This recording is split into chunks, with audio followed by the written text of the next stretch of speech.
So, today I'm going to give you a bit of unusual advice on the importance of ego and the nature of it in becoming more competent within your chosen realm.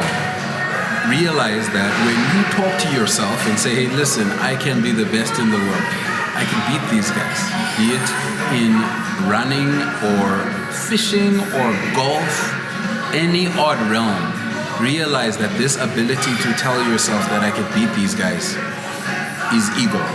And sometimes it is necessary for your ego to grow in order to lift you onto the next platform, up to the next level.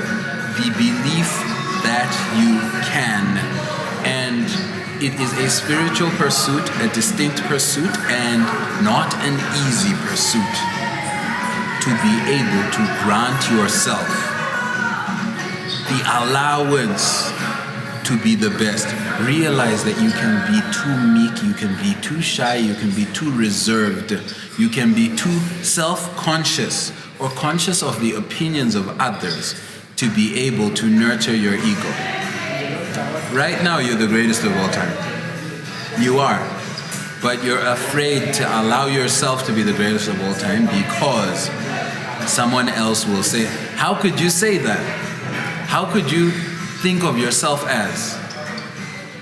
Or a similar opinion. Realize that somehow your own respect is the pinnacle of respect that you can earn.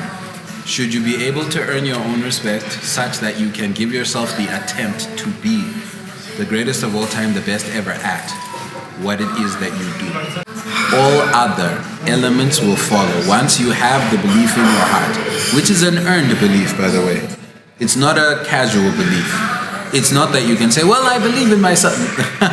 You need to watch yourself win a couple of awards. You need to watch yourself perform good. You need to work out, for lack of better words, towards becoming that supreme standard.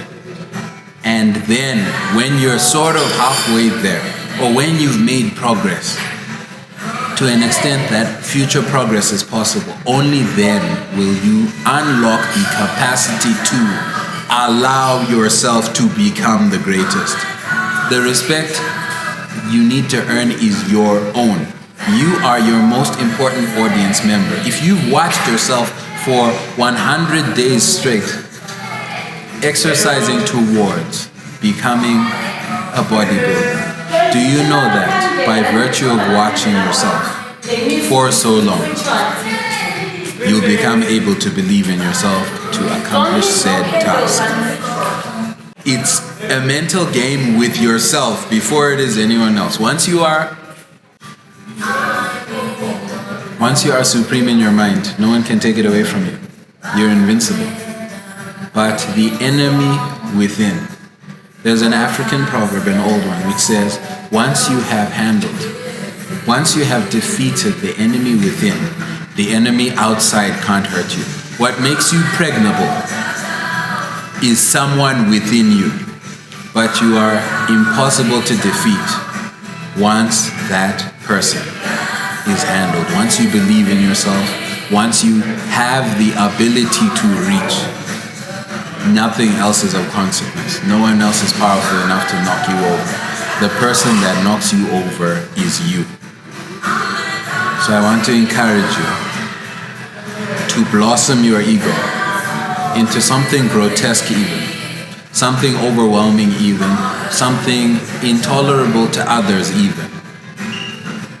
If that's what makes you able to go up.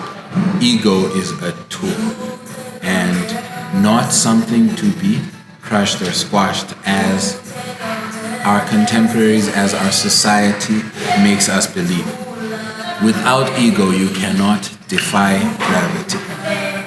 It is belief that makes the first plane take off. It is belief that gets the rocket into space. It is belief that makes Muhammad Ali the greatest of all time. So understand that you are nurturing belief.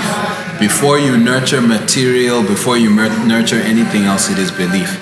The material will come once you believe. So strangely enough, it's backwards. It's not by having a camera that you become a photographer. It's by being a photographer that you inevitably have a camera somehow, even inexplicably. It is not by having a muscular body that you become a bodybuilder. No, it is by being the spirit of a bodybuilder that you then acquire the body, and inexplicably and randomly and again after all setbacks, you will have the body because you are the body. It is your capacity to be that governs your world. And the world will change for you once you allow yourself to reach.